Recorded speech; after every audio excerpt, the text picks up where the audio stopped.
Greetings. It is I, Citizen Valafar, and I am a scruffy-looking Nerf Herder.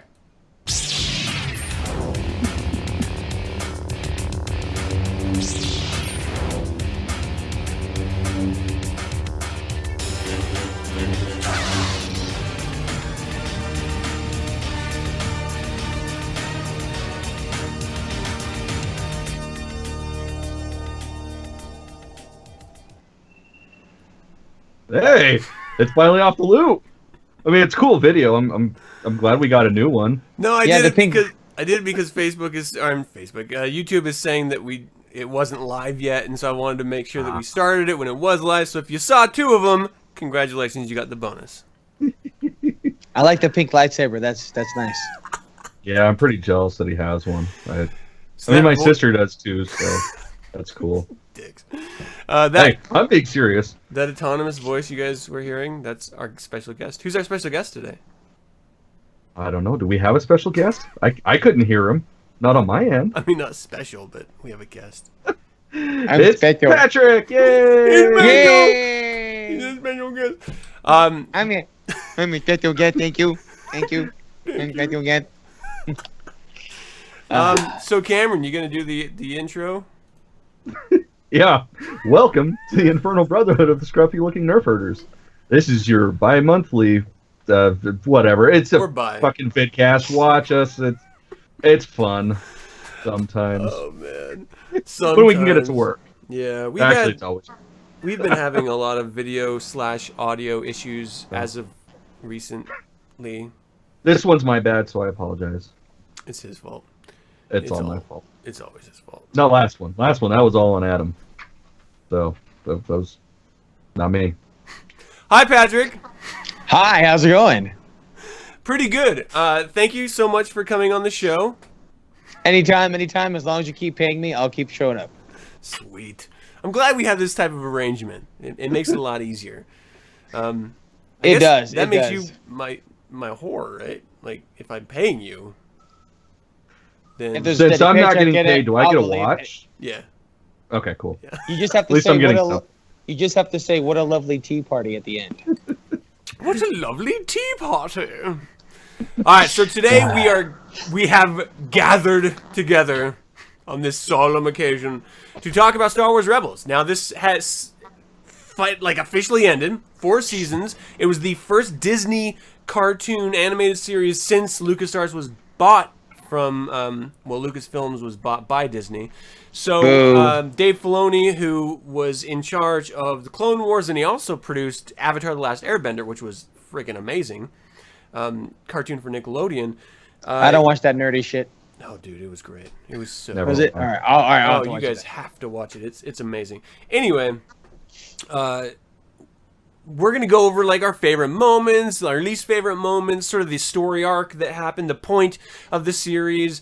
But I just kind of want to get first impressions of the series as a whole. Now, I know, Cameron, you haven't completely finished it, but you're like 9/10 the way there. God, I fucking tried, man. Stupid job. Not bad. It was in less than a month. I almost finished 4 years worth of cartoons. Like, I have not spent any time with my wife or my family. Screw that. Yeah, but you're watching Star Wars cartoons, so that's way more important. Yeah. Clone Wars, I could agree with. Yeah. Okay, so then first at least impression? there's a Twi'lek, so there's something. So first impression of Star Wars Rebels when you first started watching it? I had cable solely just so I could watch it, and then I watched the first season, and then I could either renew my cable or get cheaper internet with no cable. I went the cheaper internet route. Nice. That's why you sound so amazing. That was my first impression. Yeah. Yes. Made you cancel your freaking cable.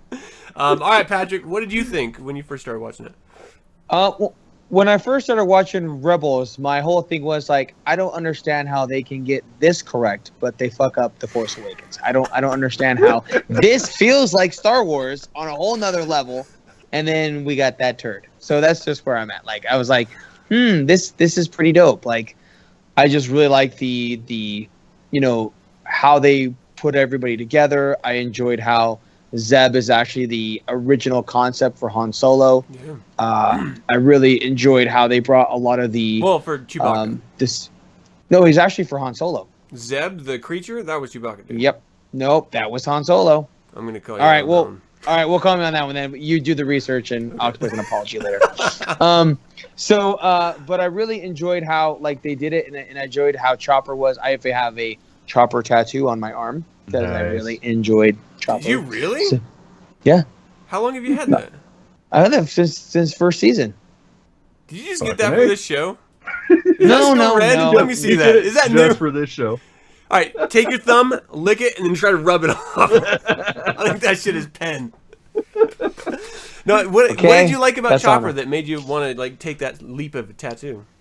I just was like, wow, that's me in droid form. That's amazing.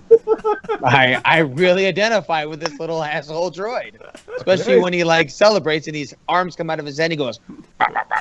I was like, that's just fucking awesome. I was like, when he starts taking the bolts out of Zeb's bunk and they fall on each other, I was like, this guy's a fucking asshole. Yeah. He's great. He makes R2-D2 look like a kindergarten teacher. Yeah. So I figured wow, this is I just really enjoyed it, and I felt Star Wars, and that's where I didn't get that from The Force Awakens. And after Lucas's departure with Rebels, I was like, wow, this feels like Star Wars. And my theory always was that the reason that most of the prequels sucked, and this thing is there's no ship.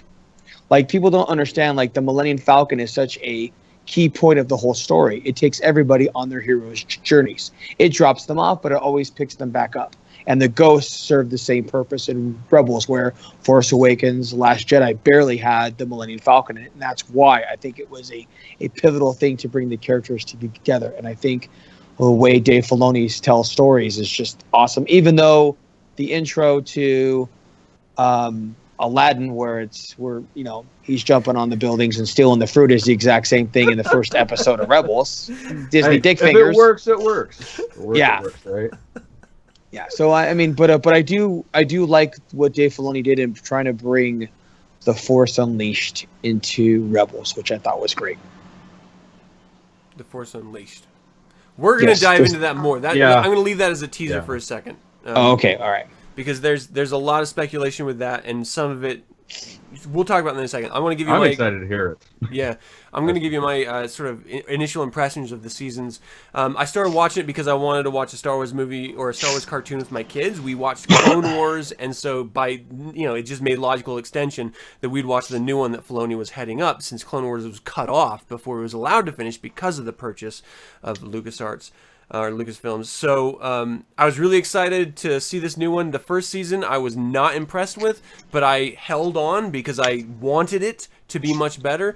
But at the tail end of the first season, when there was that big reveal of Tarkin and Callus, and Tarkin introduces Vader, that was the last episode of the first season, I was incredibly excited. Where are they going to go with this? And like you had mentioned about Zeb being some original artwork that they, sort of constructed him from, the Ralph McQuarrie artwork, they used the Ralph McQuarrie artwork throughout this entire series. And so it had callbacks to the original concepting of Star Wars, which was really fun. The version of Vader, the very angular helmet and the tall presence, the thin, tall presence, was very much that Ralph McQuarrie version. And they used that...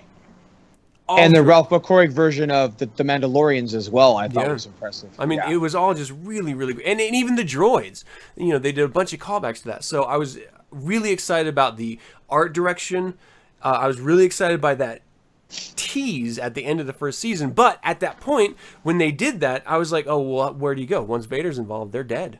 They will not survive Vader. And so that was sort of how we ended that first season. And then for me, it picked up a lot of steam and it went really strong.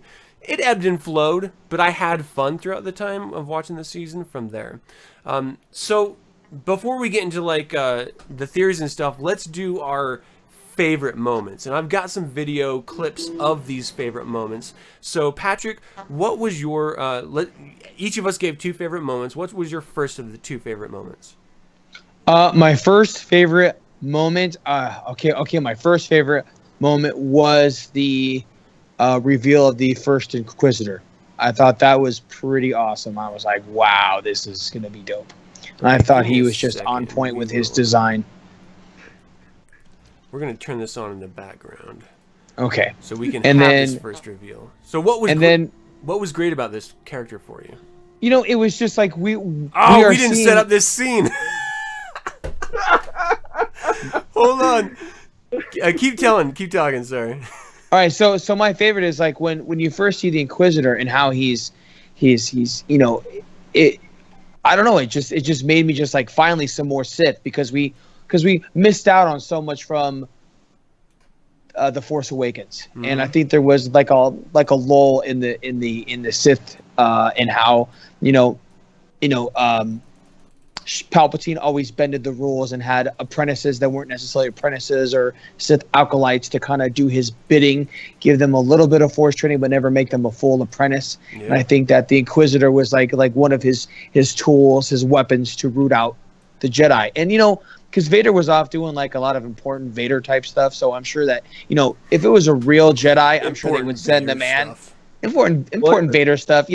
But I think that for his reveal to see a baddie, I thought he was more impressive than Kylo Ren. Mm-hmm. I was like, wow, this guy looks like he's on point, and I really like that. My second one was Emperor Palpatine.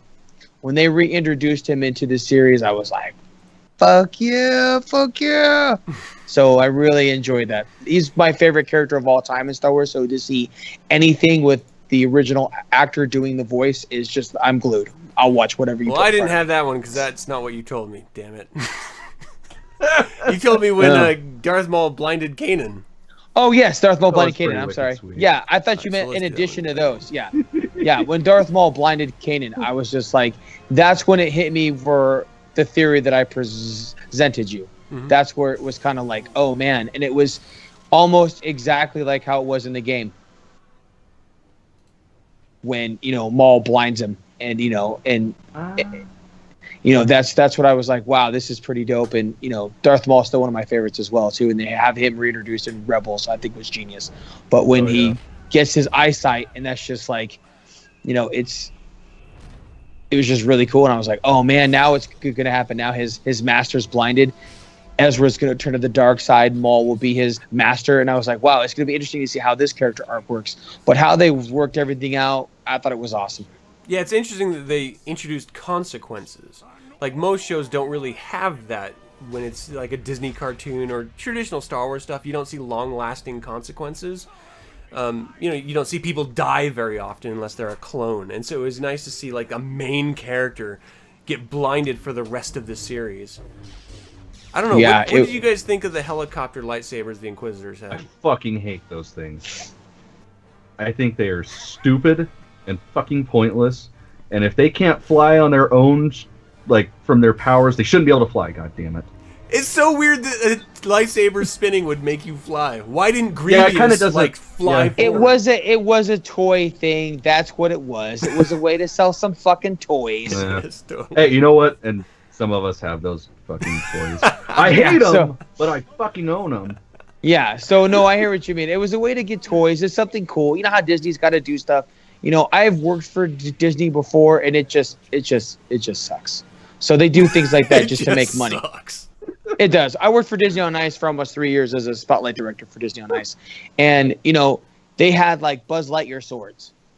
When the fuck did Buzz Lightyear ever wield a sword? But in the fucking audience, there's all these light up Buzz Lightyear swords. I was like, okay, well they're just gonna make something to make money. So I think the helicopter ones was just to make money. Yeah, absolutely. All right, so before we get to Cameron, actually, let's do all of our favorites, and then we'll come back for the theories and stuff. So Cameron, what was your first favorite? Okay, so first favorite blew my fucking mind. I was texting you at 1 in the morning, and then I realized it was 1 in the morning, so I didn't hit send. And I almost woke my wife up because my dick exploded. When Darth Maul started paraphrasing the Sith Code. Because this is actually the first time, correct me if I'm wrong, but this is the first time it's ever been canonized, like the actual Sith Code. It was referenced in the Clone Wars. No, it was in Clone Wars when Was Darth it? Maul. When they found Maul Okay. again, and he Well, started it's reciting been- the Sith code because that's what kept him together with his spider legs. Okay, never mind. I completely forgot that. Well, it's been a few years since I watched that. What season. you're saying? Well, Anyways, it what I was think still. you like the reiteration of it. Yeah, there we go. That's exactly what I meant. Well, it's nice was here just because testing you guys. these characters have no idea really about the Sith. They've never gone that deep into it. And so to have a legendary character like Maul come up, and then he doesn't say, "We are Sith, and this is how we..." Well, he's not. He's just, he's not a Sith. He has the philosophical framework that he's just sort of slipping into Ezra's mind. And these episodes where Ezra is being introduced to and then tempted by the dark side are some of the best episodes in this series. Oh god, yeah, that's the one thing. I was starting That's, to wane interest a little, and then this shit started happening. It's like, okay, never mind. I'm well, done. the thing is, it's like I wonder what Maul's purpose was because he's been cast aside so many times, and still he rises up above, and he's still able to do things that he should have been. The door should have been closed on him for a long time, and here he pops up again, powerful as ever, and still, it's interesting. He's sort of a shadow of like the great moment you saw him in like the prequels, when he took on Qui-Gon and Obi-Wan. Now he's sort of a shadow of himself from there because he's. I think he was better in Clone Wars. I thought he was way more powerful. Yeah, he took over the Mandalorian freaking nation. Right, well, and then he was building an empire to rival Palpatine. So but it for was him the to be Emperor that shut him down, though, right? Oh yeah, Yeah. well, of course, yeah. I Yeah. mean, But to be able to and then survive being captured and to show up again in Rebels for the opportunity to take back that's been taken away from him. He's on a quest of revenge. Yeah. A quest of it's more for Maul. I think it's more of a reckoning. It's more of a making right for him. Yeah. Well, I did like that they finished his story in this series. I thought that was really nice. It doesn't seem like you like the way. No. It was like two another samurai facing off against each other. I loved that. Yes. No. Okay. Yes. But how quick it was? That's like premature ejaculation. Oh my god. Well, seriously, think about it. You're all fucking hyped. You know what's going on. They know what's going on. It happens, and then it's just done. And it's like, well, fuck. Now what do I do with the next minute and 30 seconds I was planning on keeping busy? Yeah, I thought it was a little too premature, and I thought it was really bad. And it, and to me, I think they took it for a different way because it was like they just ended his suffering. That's all. That's all Maul did was definitely did suffer. gather that, especially like the embrace by Obi-Wan, and it was the final kill. It wasn't out of anything other than compassion, really. Yeah. Like the look on Obi-Wan's face and everything. Just put him out of his after that. misery. Yeah. Yeah, this And he beast stayed had to there go with him down. until he was gone. So I mean, that was cool, but god damn it, I wanted to see them fight. Yeah, I wanted to see an epic fucking battle, Yeah. or it would have been cool to see Obi-Wan go to the brink of the dark side to dispatch his adversary that's tormented him through the years and has cost him so much. I think that would have been a good spin, but we didn't get a phone call. No one called me about it. Yeah. No, I have these great ideas for Star Wars, and nobody fucking calls me. Nobody. Dude, I email I'm like, people all what the the time, fuck? man. Nobody listens. Oh my god. All right, so what was your second most favorite? Okay, second favorite, and this is because this is what got me into the whole expanded universe and everything, was Thrawn. And not just Thrawn, but when he's actually on his Star Destroyer discussing art with Callus. yeah. Like that. First introduction to this character in this series, I was a little pissed off because when that one officer walks in, he throws a fit and he chokes him out and stuff. And my understanding of Thrawn up until what's considered new canon was that was not Thrawn at all. At least not at this point in his life. Like, growing up, yeah, whatever, he was an angry dude. But, like, he was controlled. Mm-hmm. And that little outburst pissed me off. Like, I got a lot more mad than I probably should have as a, grown man. But, yeah, I was pissed. And then this was like, okay, never mind. I guess they know what they're doing with Thrawn. Well, to see the legendary Chiss, Thrawn actually, in some sort of, even though it's a cartoon, it was still nice to see him come to life and fruition, and to see him fleshed out a little bit, because he was one of my favorites in the books, Heir of the Empire and stuff. Like, he was just like, he studied your art to defeat you, which is like, you just, the way he's looked at the art and their flaws, and he understands his foe, and he's just calculating and cold, and it's to him, I don't think it's personal. The way he acts, it's like, I have a job to do, and I'm gonna do it the most efficient way I can. He's gonna do his very best to annihilate them. Like, it's the thrill of the hunt, I think, is what he gets. It's like actually studying, and it's not the fight, it's not what happens afterwards, it's actually getting to that point. It seems like they really did well with that part of the character. Do you think he likes to control the chaos? Like, that's what he really could do to squash this rebellion, to bring order back to the galaxy? Do you think that's really where his motivation comes from? Because I believe that he thrives on bringing the order, like controlling the chaos, dispatching the rebels, because they're disrupting the flow of the Empire. Oh, yeah. Well, if you read the new Thrawn book, I mean, it kind of delves into that, and I do believe that's part of his motivation, is to obtain order, and that's why he became a part of the Empire. Yeah. And he's one of the only few non-humans that is actually high-ranking, because they don't promote anybody that's just, they're a little racist. Well, in the new canon, I think he is literally the only non-human. Yeah, he got a lot of flack for that in the book. Oh, yeah. What was great about this? Hold on, let me pause this because it's about to move forward. What was the great part about Thrawn for me is that if you read the book, then you get a much more authentic sense of the Thrawn that we knew and loved, because of course it was written by the same author, Timothy Zahn. But the portrayal in the TV series, it was, a hit and miss episode per episode. I think overall they did a pretty good job, but he took two major defeats that really kind of bothered me as a fan of Thrawn, because you couldn't defeat him. Like, he was always 3 steps ahead of you.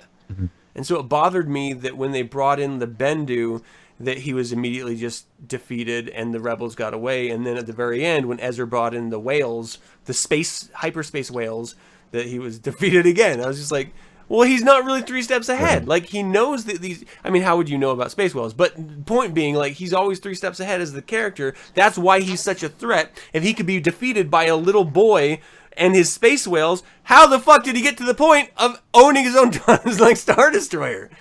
But, like, the greatest part about all this is that if you read the book, Thrawn, I think, is using the Empire. He's using them in order to bring them back to not only to place himself in a position of authority with his own people once again, but to deal with the threat that he had directly referenced but didn't call out.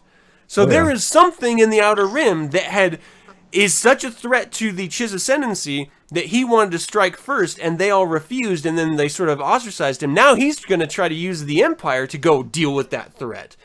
It's this really wonderful sort of, who's pulling whose string between the Emperor and Thrawn on this long game that Thrawn plays up until the space whales. So, well, in theory, you would think he would know about the damn space whales, because he's from wild space. Yeah. I mean, they're pretty much right on that. Well, I don't think he space. counted on Ezra Bridger bringing space whales. I mean, come on, like, that's a contingency you don't plan for. You don't. You would if you were fucking Thrawn from the book. I don't know, man. That's kind of really far fetched. Like, I feel like he was like the Joker in Batman. How come no one told me he had one of those? Yeah. Bob Gunn. It just felt like, like he was like, of all the shit to bring to the battle, space whales. Come on, that's something I would be like, wow, I missed this one. Yeah. Where do you get those wonderful tentacles? My goodness. All right, I'm sure he was spelling help in his underwear when he saw him. I'm sure it was kind of, Yeah. Oh, bring me my brown pants.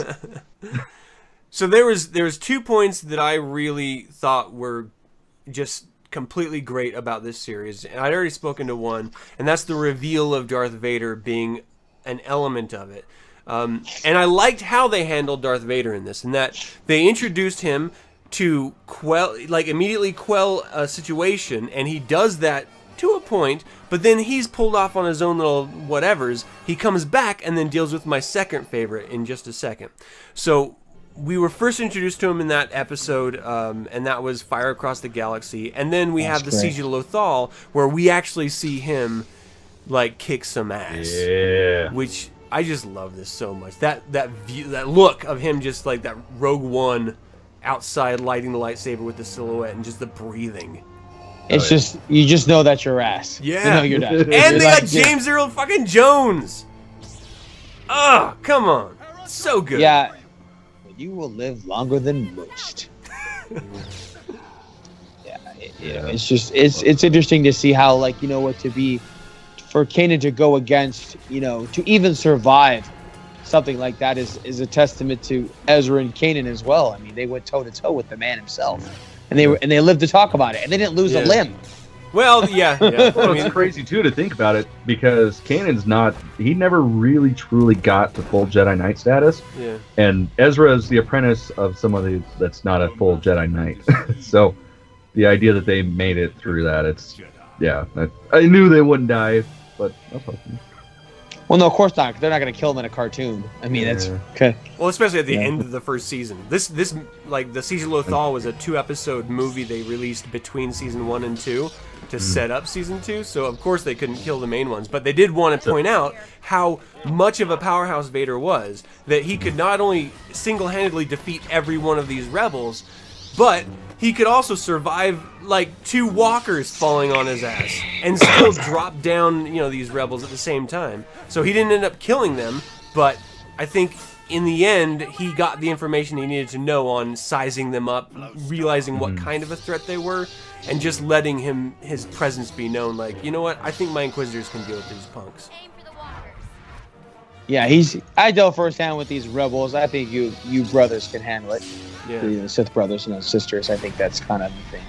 I thought that was interesting. I just thought it was a great way to end the first season. I thought it was awesome. Yeah, that's a good part right there. I'm just gonna watch him get back up, and then I'll do my second one. Yeah, we can all take a moment. Like, it's like that scene from the horror film, like Friday the 13th, where they like kill him and they're like, "Yeah, we got him," and they start walking off, and the motherfucker gets back up. It's like the same. She's like, "Oh shit." Yeah, this is where they realize Jason breaks out the Force. Yeah. Jason he doesn't even touch the machete, it just goes flying around. Yeah. I'd watch it. Probably better than Manhattan. Oh, time to go. Pop, pop. Just drops her. Took a shot to the face. Got right back up. I love that Good so for her. That's a good girl. Since I love Vader so much, my second favorite is, again, the return of Vader when they're on Malachor in Twilight of the Apprentice. The Twilight Apprentice 1 and 2 were just such great episodes. They were so packed full. They were in all of our favorites. Like, that's how good it was. Like, you could not watch these 2 episodes and not love them. And I really enjoyed when he gets hurt by Ahsoka and some of the helmet comes off, and then you hear the Anakin voice with it, and it wasn't Hayden Christensen.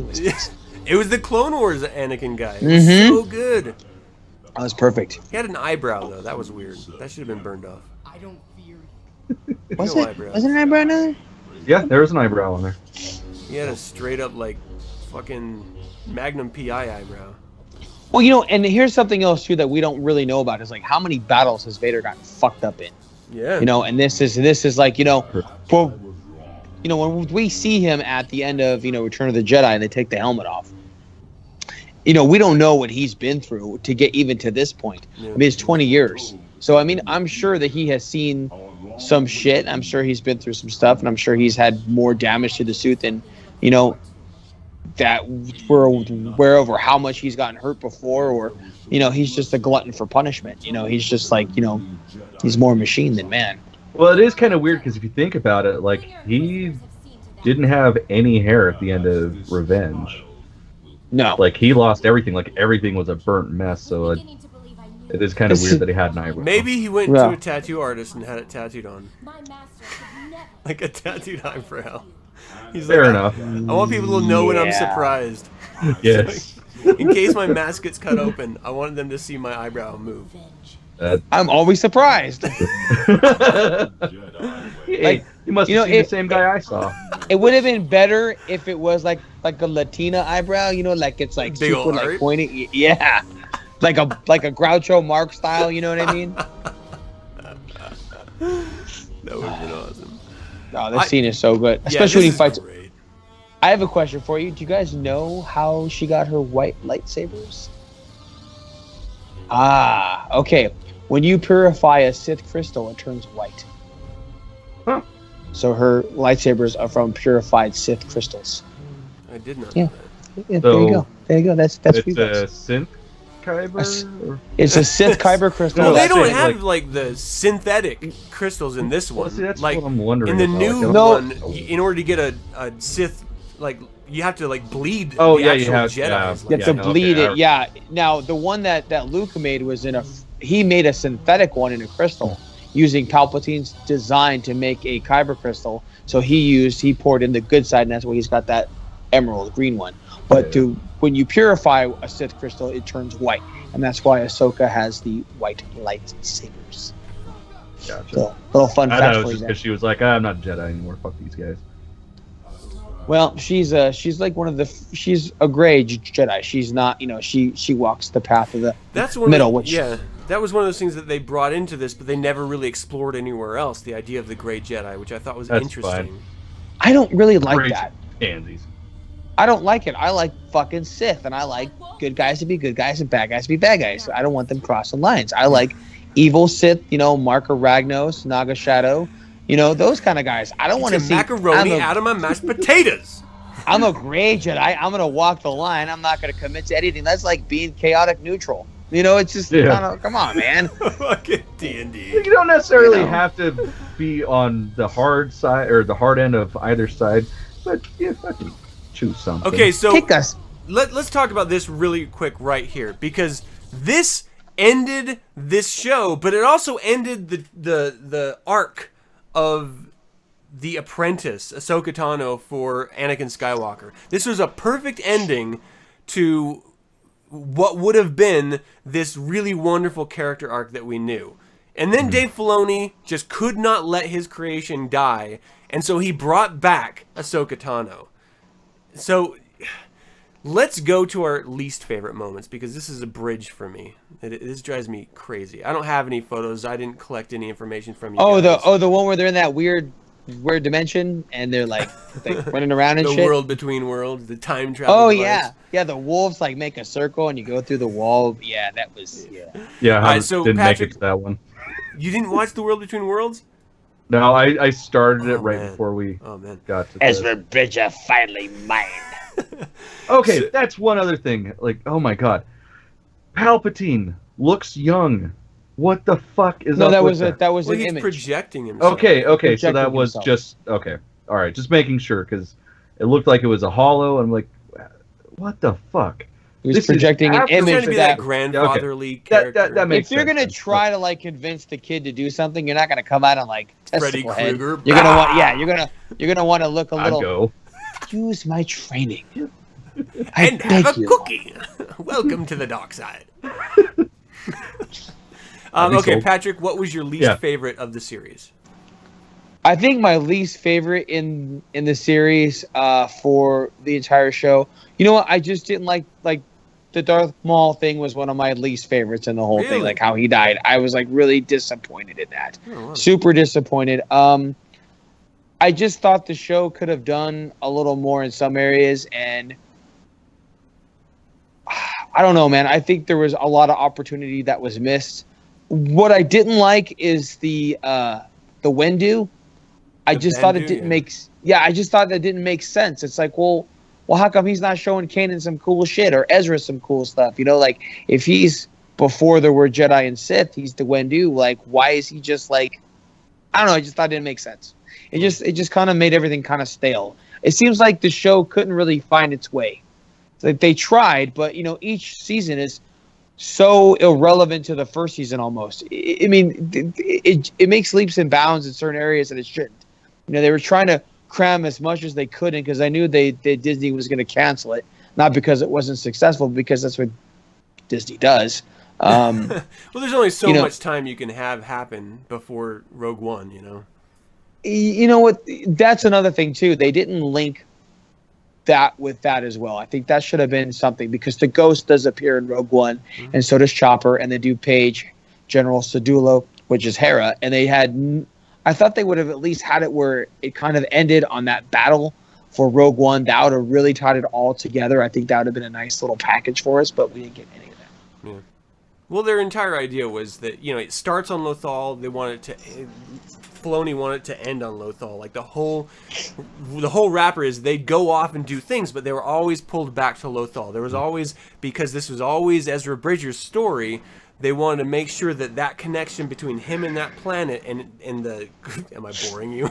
I'm sorry. The connection of the entire Rebel story was with that one planet. So, yeah, that's interesting. What was your least favorite, Cameron? Honestly, just Ezra. Okay. He was the Ahsoka character for me, like in the Clone Wars. Mm-hmm. Like, there's moments where... You know, okay, I can dig this kid. He's all right, and then it just goes right back. Like, next episode, he's just a pain in the ass again, and not in a funny, awesome way, like in a really over the top, childish kind of way. Because I mean, yes, this is a fucking kid show, but let's be realistic. It's nothing but grown ass men that watch this fucking show. Period. They know that shit about the fucking Clone Wars. Yeah, it was like you could tell, season 2, 3, so forth, so on, like. They really went to their target demographic. For the hardcore fans. Every now and then they'd be like, "Oh wait, kid show, Ahsoka show, or Ahsoka episode, or Jar Jar episode," and then that was like the fan service to the children, so they can be like, "Oh, stuff." But, yeah, I don't know. I tried to keep in mind that it's a children's show, because it's a fucking children's show. But even that, even to the part that I've seen, like, towards the end, I'm still just not a fan. I mean, he does get a little bit better towards the end, like the sacrifice of going off with Thrawn and all that, but yeah, I think the show would have... I mean, of course, the whole arc of the show is his journey, but it could have been better off without him. Wow. It could have just been nothing but Hera.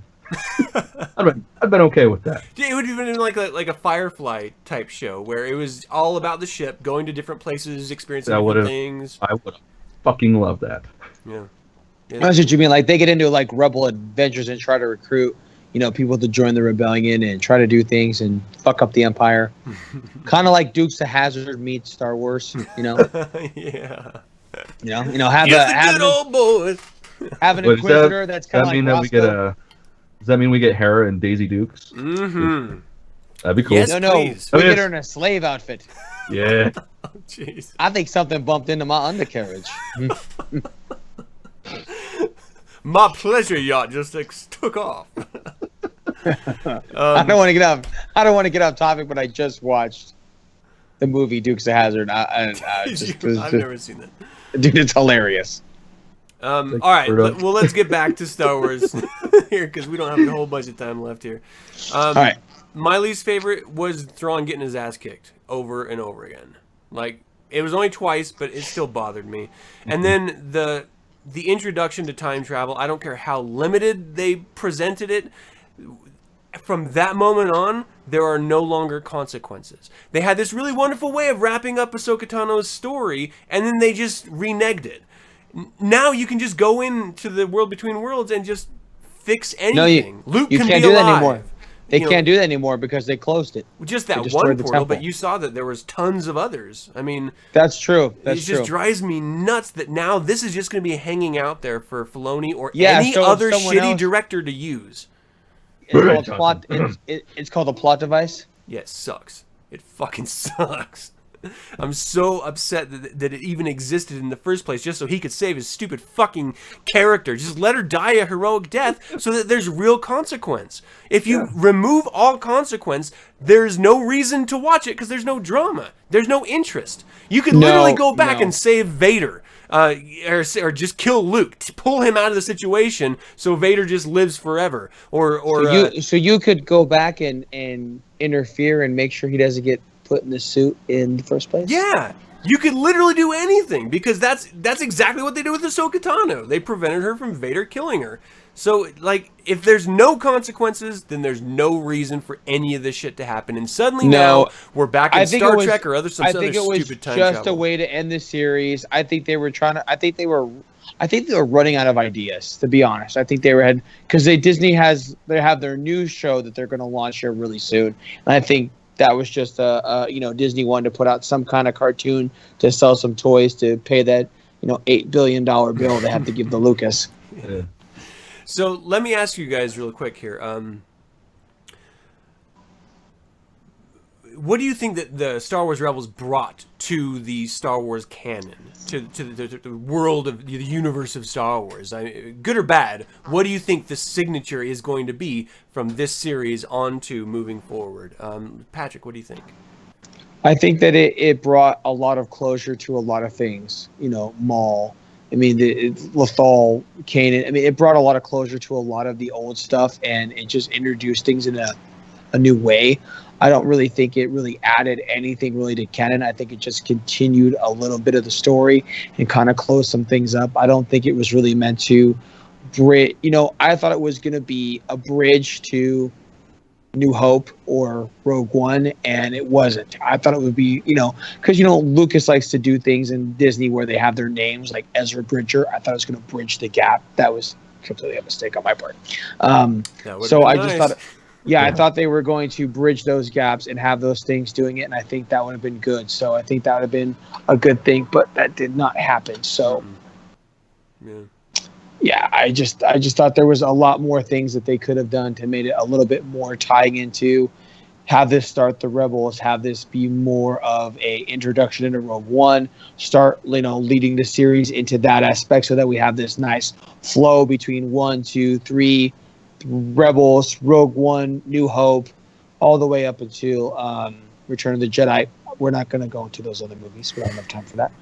And I think that would have been a nice transition. That's what I think lacks in the whole thing. It was entertaining, but it didn't do what I thought it was supposed to do. Mm-hmm. What do you think, Cameron? What do you think? Did it bring anything new to canon? Did it for you? And what was a little bit. Like, it was just little stupid things that pretty much filled in gaps. Biggest thing coming to mind right now is the episodes with Leia, where she was dropping off stuff to the Rebels. That's something that had never really been covered before, is because you don't just one day randomly wake up, I'm a rebel for no particular reason other than I'm rich. Yeah. It showed her little bit of progress of going from being just in the Senate to being in the Senate, but undermining the government that she's working for. It was just little stuff like that, just little bitty fillers. I mean, it brought us more Mandalorian stuff, so that was kind of cool. Yeah. And it brought the two guys from Rome. Not really good Mandalorian stuff. I'm still a little ass-chapped about that, but that could be a whole other episode with how they changed this. Did you watch Rome on HBO? Yeah. Okay, well, the two rivaling Mandalorians were the guys from Rome. It was Titus Pullo and Lucius Vorenus. Nice. Yeah, they did the voices of both factions, so that's awesome. What they were warring. I was like, is that Lucius Vorenus and Titus Pullo? That was a great series. Yeah, so that's where I thought was cool, because I thought they did a good job with that, and I was like, wow, that's pretty awesome. I think we just need an adult Star Wars. Yeah, I think it's coming. I definitely think it's coming. So... yeah, what I think it did is it allowed us to get little visions into some main characters that we knew, like Leia, like Lando, like Mon Mothma, I can't think of his name for the life of me, Leia's dad. Bail Organa? Bail Organa, thank you. Jimmy Smits. little windows into the universe, but it also brought back some EU stuff, which I really loved. It fleshed out a little bit of what Vader was doing. It explained a little bit about the Inquisitors. It explained a little bit about what the Emperor Palpatine was focusing on. I loved the pairing between Thrawn's project and the Death Star, the TIE Defender and the Death Star, sort of vying for which one's going to be more successful as a war machine. I thought that was fun. So, whereas I'm in agreement with you two, I don't think the series really fleshed itself out perfectly the way it should have, in my opinion.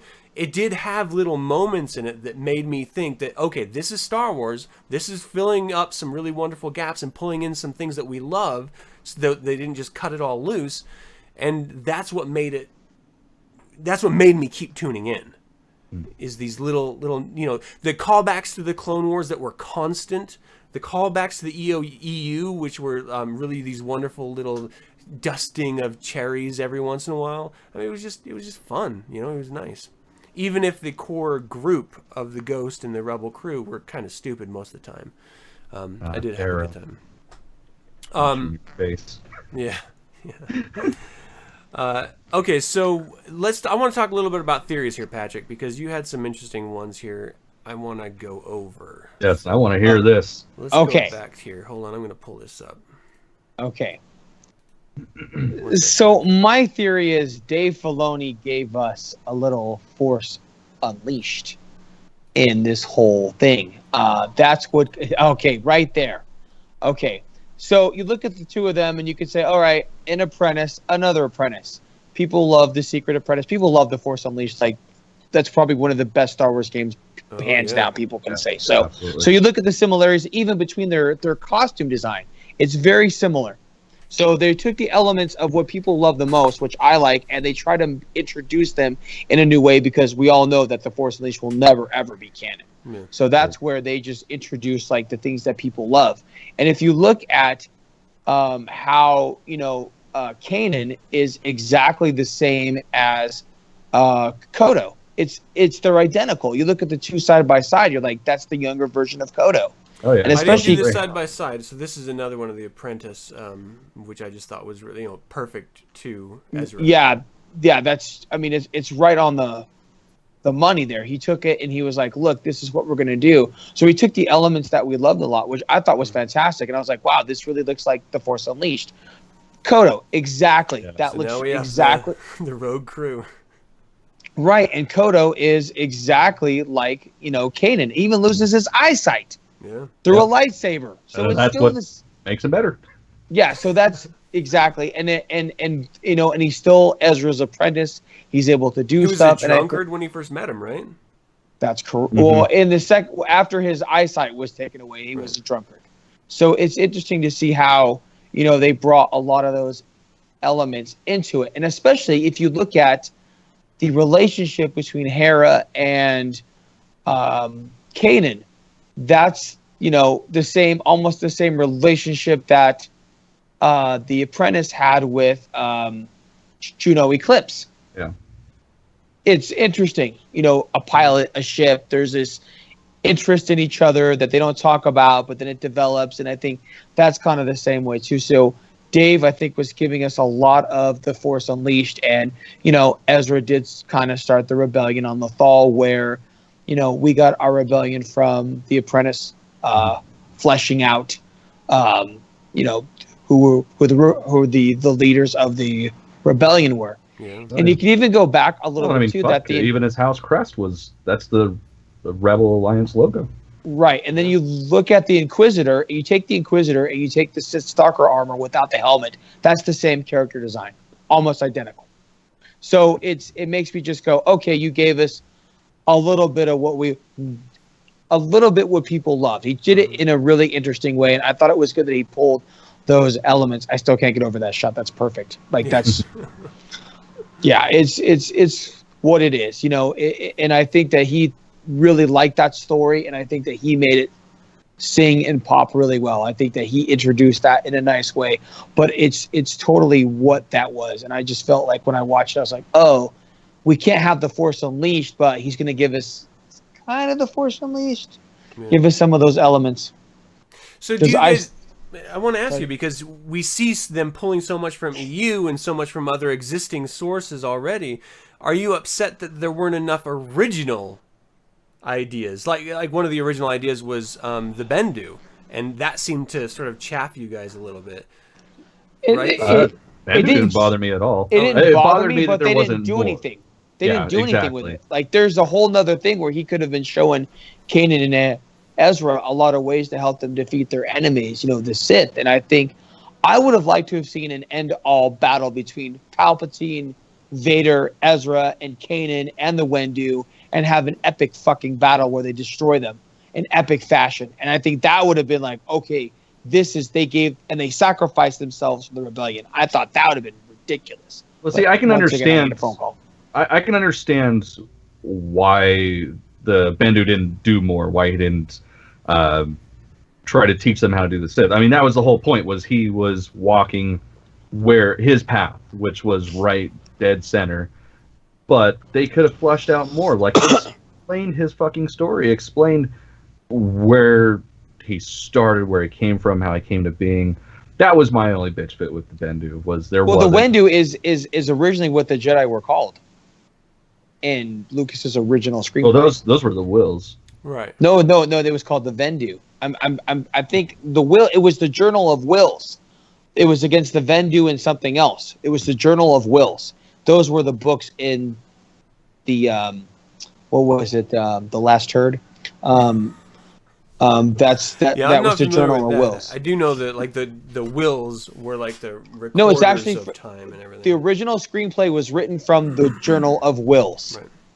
They were the storytellers of Star Wars, the Journal of Wills, and the Vendu was kind of the first one. So you can Google it.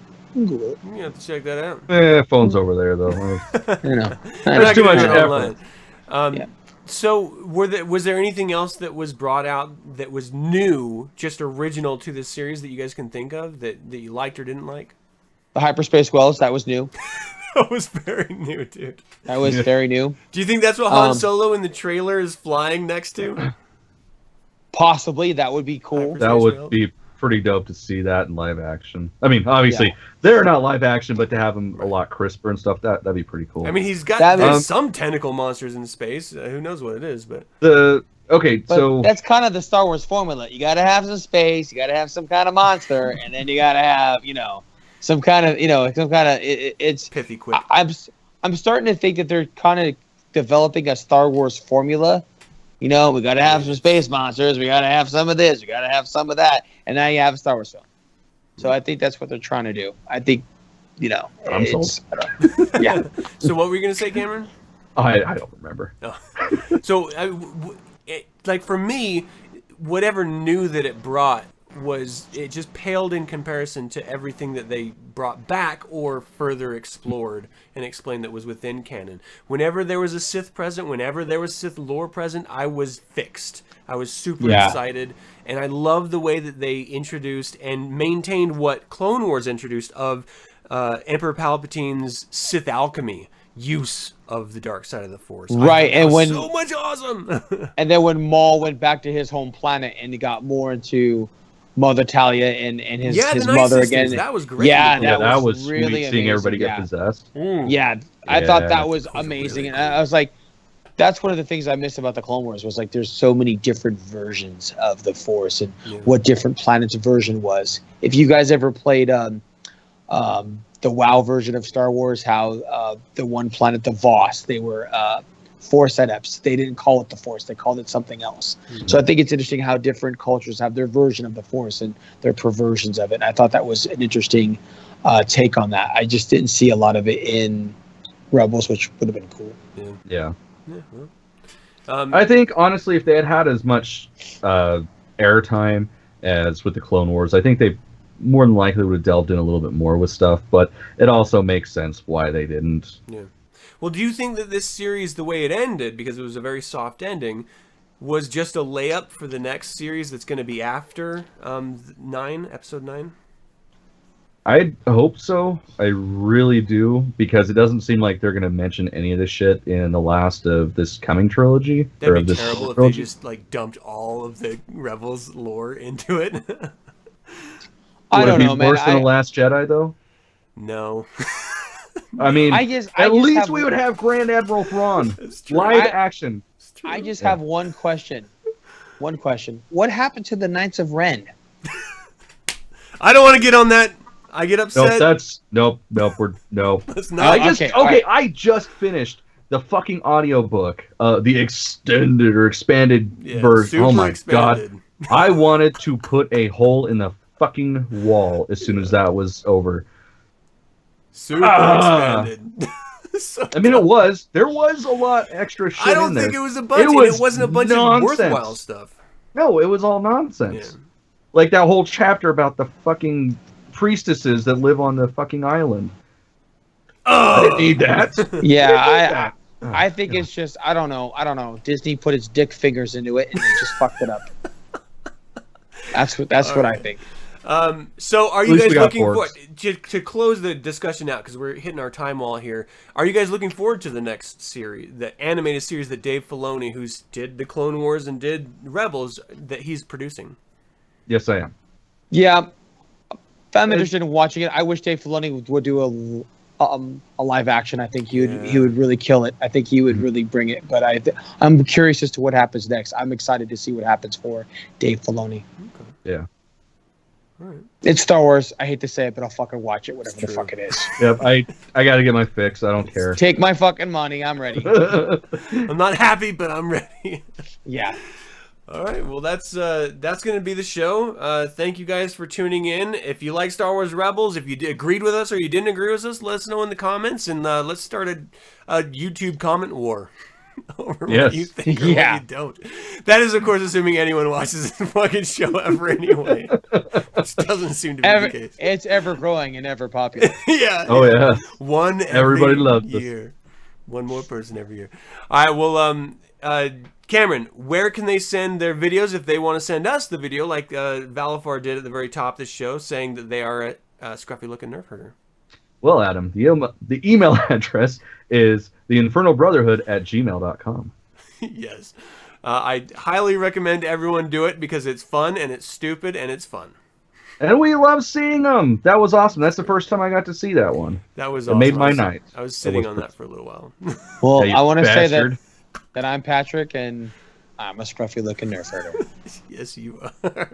Thank you so much for joining us, man. This was a lot of fun. Always. You know what? It's always a pleasure to come and talk about Star Wars. So it's, I do have a giant probe droid tattoo on the front of my arm here, if you can see that. Straight up. See? Yeah. Yeah, that's the... Oh, damn. Oh, snap. Show off. Yeah, that's a target for your boyfriend. Wait, shh, my wife's watching this. Shh. Maybe.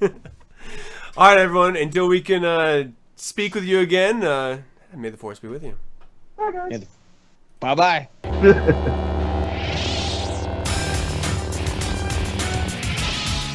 Yeah, I'll be happy for my PayPal to be deposited in my account.